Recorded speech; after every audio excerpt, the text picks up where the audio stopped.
And welcome back to the Recovery Ranger. I'm Dr. Miles K. Lewis with Justin's Lighthouse. Today we're talking about codependency. Codependency is a condition that 90% of Americans have. Everybody's heard that word, or most people have heard that word. What does it mean? It means that in our codependency, we really don't know who we are.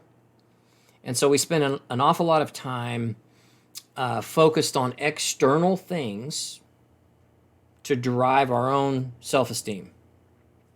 And so what happens is you may find yourself doing a whole lot of stuff for other people, but then feel upset or bitter when they don't do a lot of stuff for you.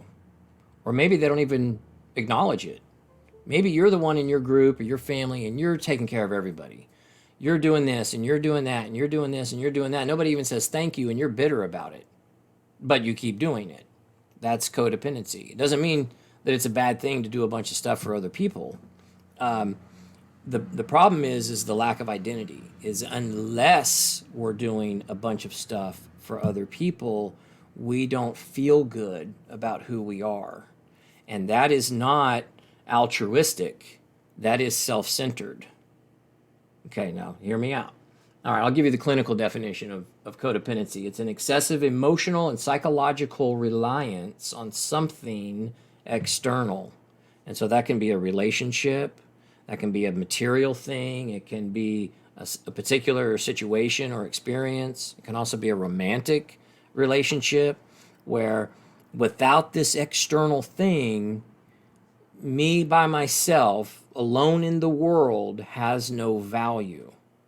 And so you probably have a lot of impulsivity, right? Always looking, you may call it spontaneity. You may think you're spontaneous when really you're very impulsive. Okay, I don't want to get too far off track. Let's just stick with my particular notes. Let's start with the signs. Here's 10 signs that pretty much fit everybody, but I want you to be honest about it. Okay, number one, do you feel responsible for solving other people's problems?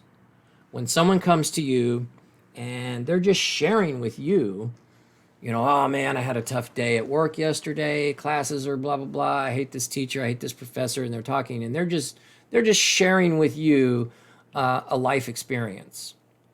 Are you able to sit there and listen and empathize and express compassion?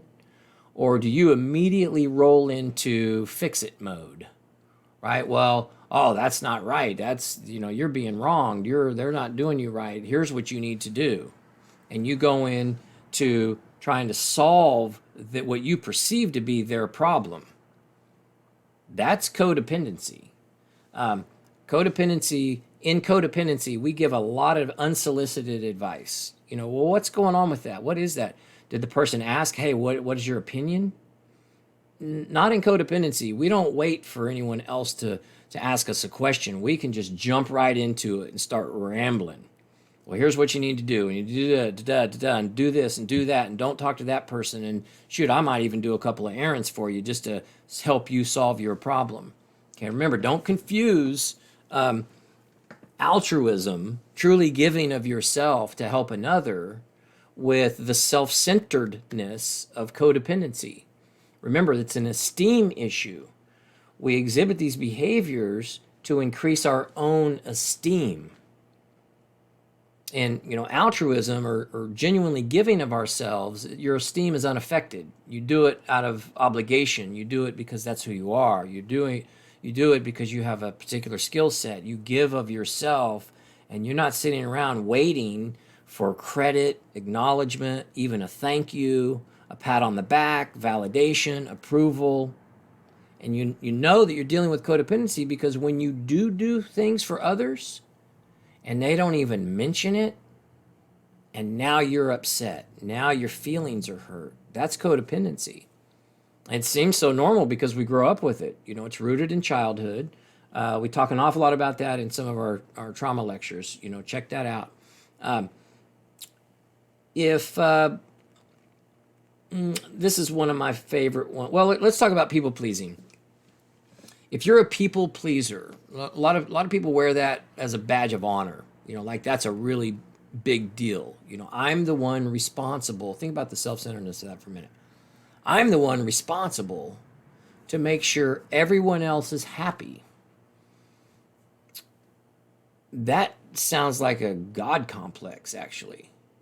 But remember, and I'm not trying to make light of it, remember, we're dealing with a very serious emotional issue. In codependency, we don't know who we are apart from our experiences. And one of the ways that we try to define that is, well, I just got to make sure everybody else is happy. The problem is we spend so much time making sure everybody has what they need that we've spent very little time discovering who we really are apart from the rest of the world. And that's why we can go around in circles. You can have a lot of highs and a lot of lows. It can lead to a lot of depression, a lot of frustration, a lot of bitterness, a lot of resentment. And then that just drives our compulsions. Maybe you're not a substance abuser or user. Maybe you're not a drinker, but you might drink 10 pots of coffee a day. Maybe you can't get off social media. If you're exhibiting some other compulsive behavior, it's probably driven a lot by codependency.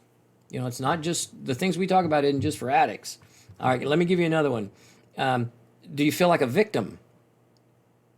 Do you feel like a victim? You're the one that does all the work, right? And that's pretty common, by the way. People who have a lot of codependency do tend to do, the majority of the work in any kind of group setting, work setting, relationship, whatever it is, will do most of the work. But instead of being proud of the fact that they have amazing skills and abilities, and I always refer to codependency or people who suffer from codependency as master problem solvers. The reality is people who suffer from codependency are actually amazing problem solvers. And yet our own life may be in shambles. So we think, well, I've just got to do more. I've got to help more. I've got to fix this person's problem.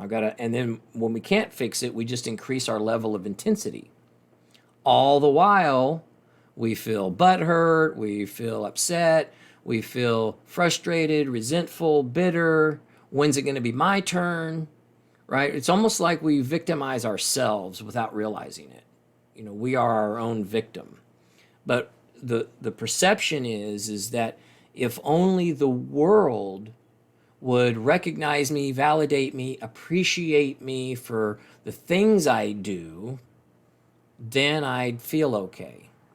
But just think about that statement for a minute. In this, and you're watching this video because you're obviously taking an interest in making some changes in your life. Think about this perception for a minute. If only the world would recognize me for the things that I do, then I would feel better or okay. Versus, what does the world recognize about who I am? And that's where we get tripped up in codependency, is we have confused our value as a human being, child of God, servant of God, with our performance.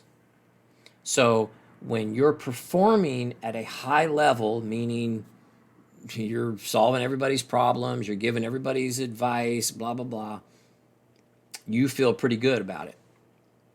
Problem is you got to keep doing it and keep doing it and keep doing it in order to maintain this high level of, really, it's a false esteem. Healthy people, and I'll be honest with you, I haven't met one yet, but I read a lot about it.